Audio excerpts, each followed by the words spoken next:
Mortgage Coach community, what's up? Dave Savage here with Carl White. What's up, my man? Carl. Dude, every day's a good day when I get to hang out with Dave. Every day's a good day when I get to hang out with you, brother. So I asked you to jump on this call and do this interview because you made an awesome comment to a post a couple days ago in our Facebook group. If you're listening to this and you don't know about our Facebook group, Mortgage Coach Productivity Mastermind, I'm going from memory, but the loan officer had posted, hey, what are some great consumer direct lead sources and strategies, which is a great idea. And I'm not here to say don't have consumer direct lead strategies. Yeah. But you went on a little bit of a rant and it was good. I mean, it was like you talked about, guys, there's a lot of gold in your past customer database. And then you gave some tactical advice. So let's do a minute or two on that.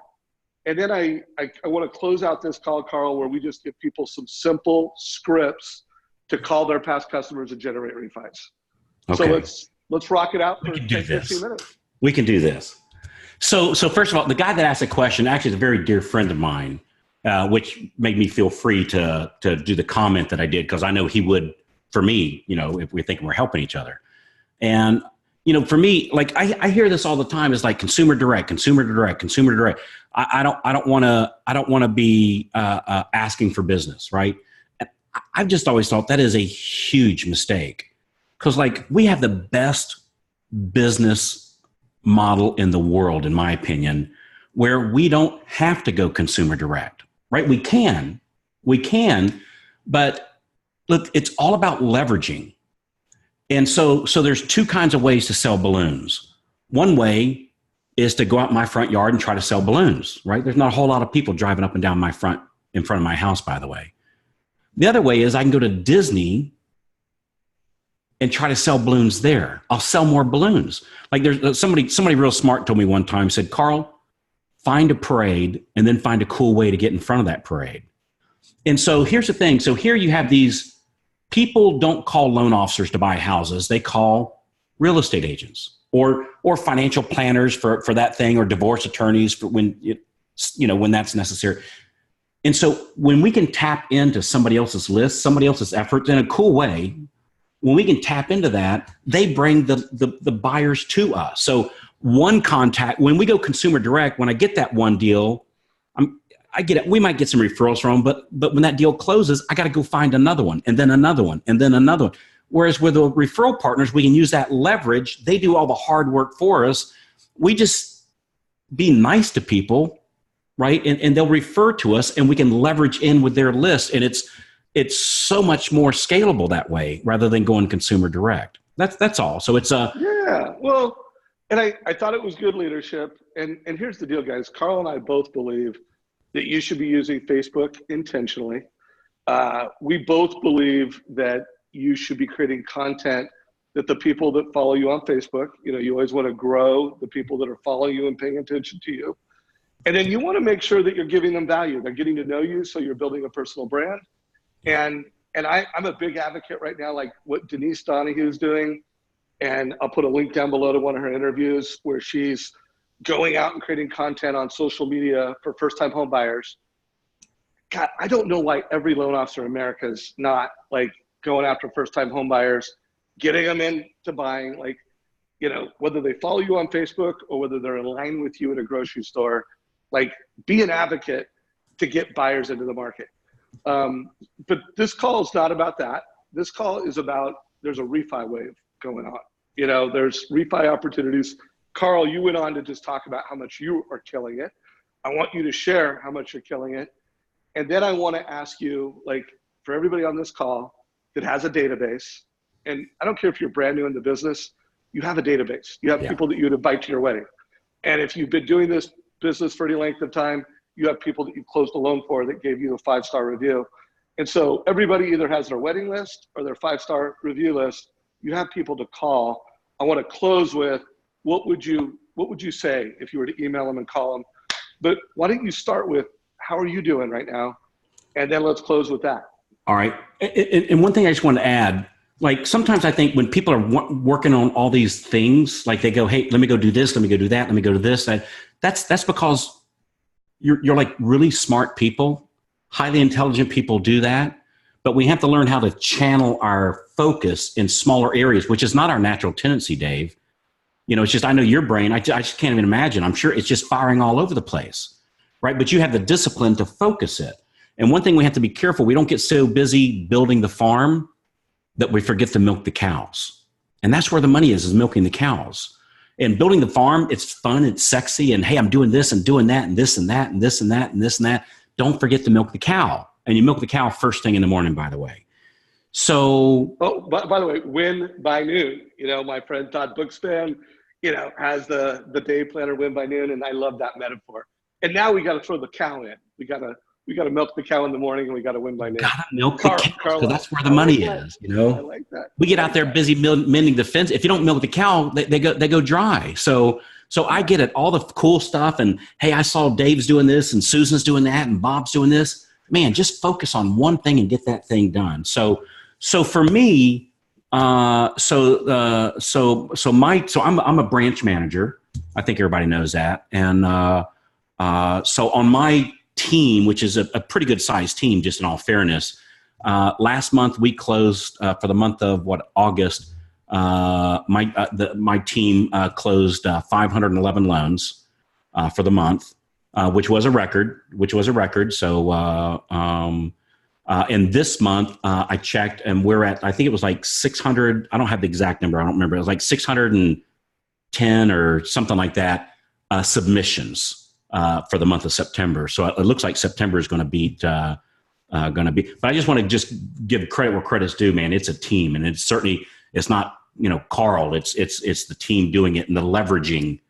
Doing it where I leverage their talents and they leverage my talents, and that's how it works. But anyway, so we're doing just a handful of things that make this work really well. Number one, we go to Disney to sell our balloons. So we do contact referral partners, whether the real estate agents, attorneys, financial planners, insurance agents, title company, by the way. Title company is our number one source of referrals. They don't refer us deals. They refer us to agents who just went through a bad closing. So don't ignore those title agents. They're huge source. But anyway, so we call on referral partners. And just, if I may rant for just a little bit here, I hear people talk about, well, I don't want to chase realtors. I want to beg for business. I had somebody call me up. I was going to a little strategy call with somebody, which is one of my favorite things to do. And he said, Carl, I just don't want to beg for business. I said, dude, what does that look like? Tell me what begging for business look like. And he says, you ask for business, they don't send any, and you ask again. I said, brother, where I come from, we call that salesmanship, right? Begging is being on my hands and knees and crying, like pleading for my life or my children's life. That's begging, right? Asking for business is not begging. That's salesmanship. And the same, I don't want to chase I've never seen a loan officer running down the hall chasing an agent. Agent's going, wait, stay, go. I've never seen that. And so I think we have to clarify what is salesmanship and what is begging and chasing, which I personally have never seen happen. Anyway, so number one, we call our referral partners. Number two, we do these Facebook ads. We do them a little different though, is we run Facebook ads targeting what I'm going to say qualified agents. So it's real estate agents that are closing 8 buyer sides or more in the last 12 months, which we can get that information off of MLS. And we get that list of qualified agents. And we run Facebook ads only to those qualified agents.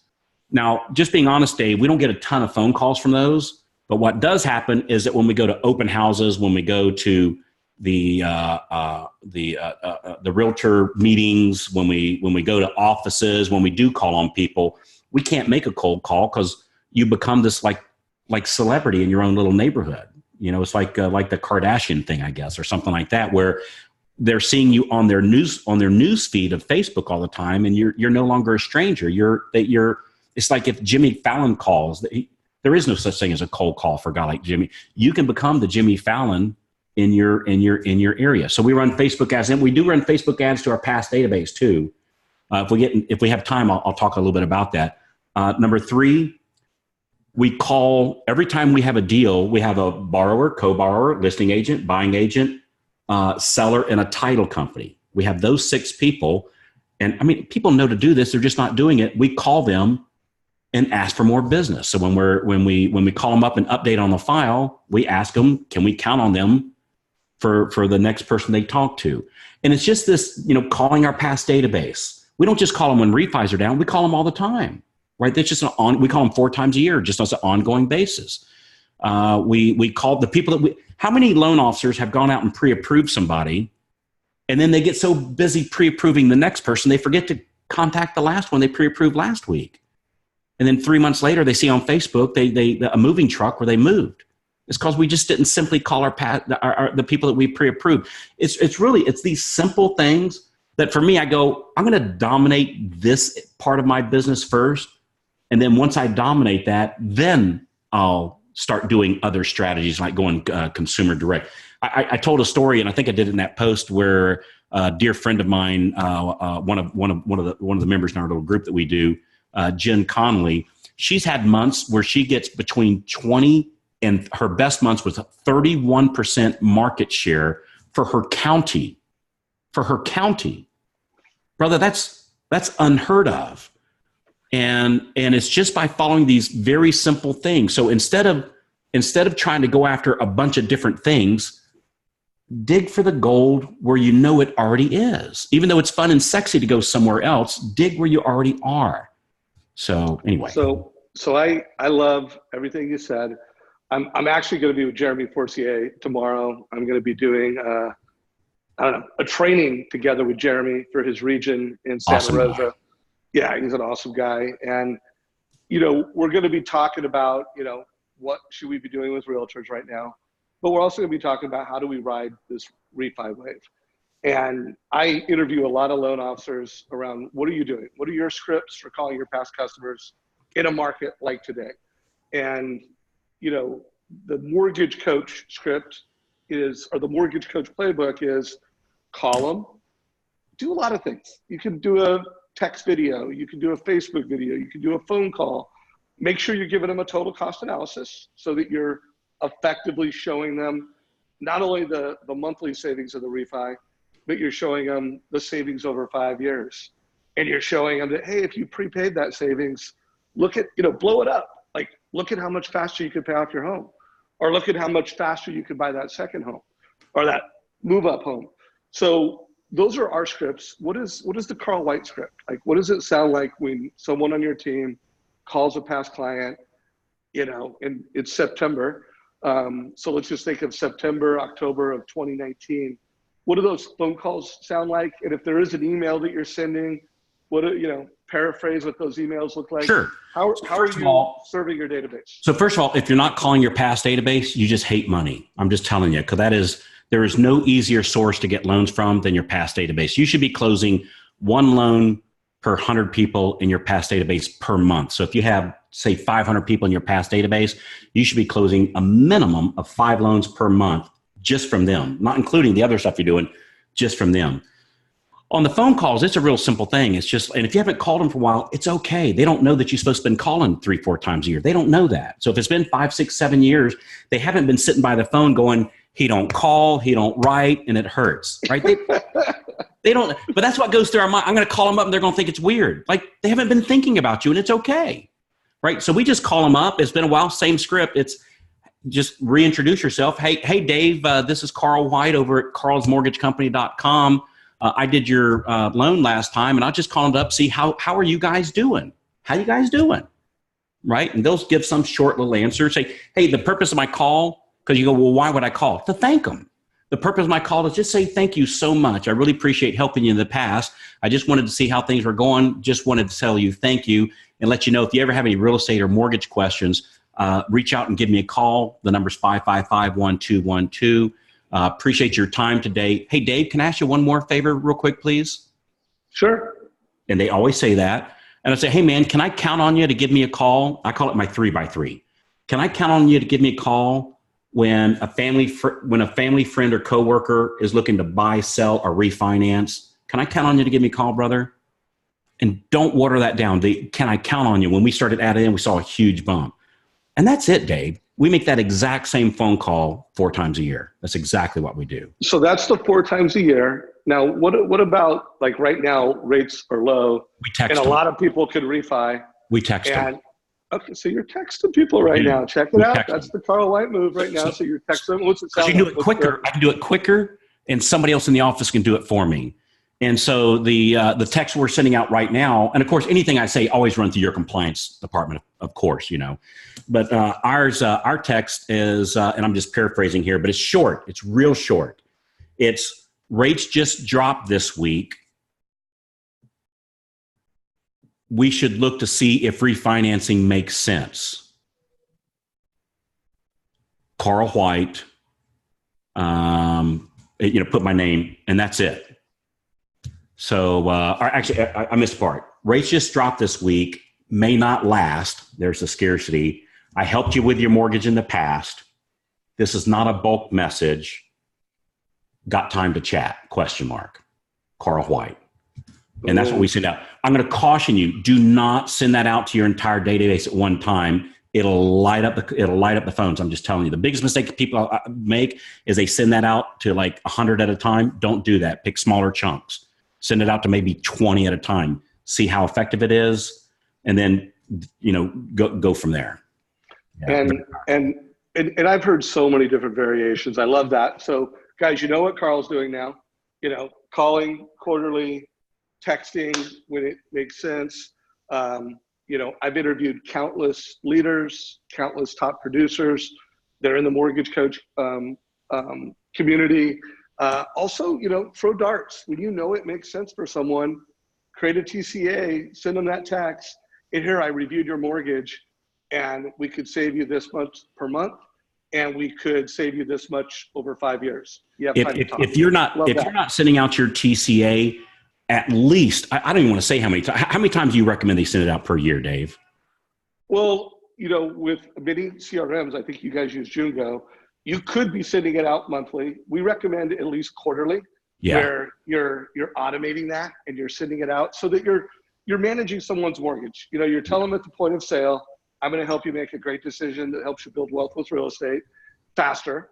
And then you say, and then I'm going to coach you to make sure you always have the right mortgage to achieve your goals.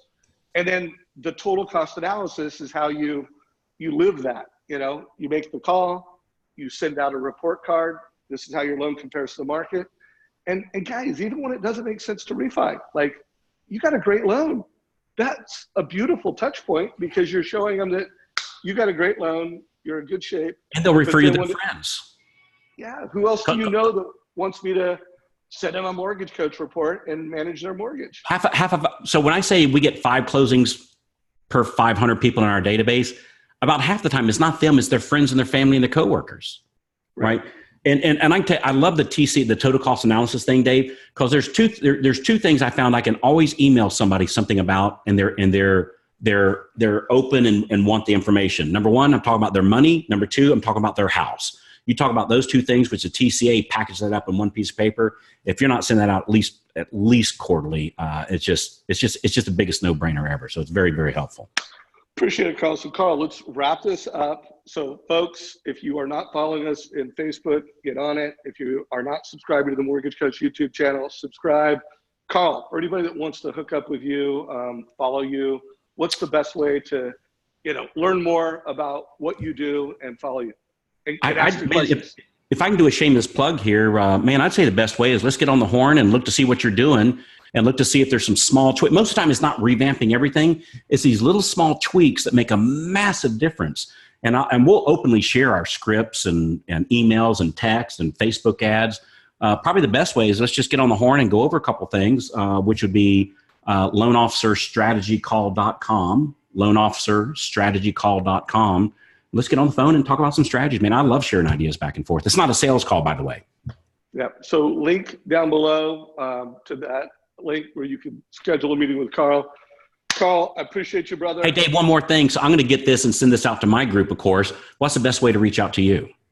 So go to mortgagecoach.com and request a demo.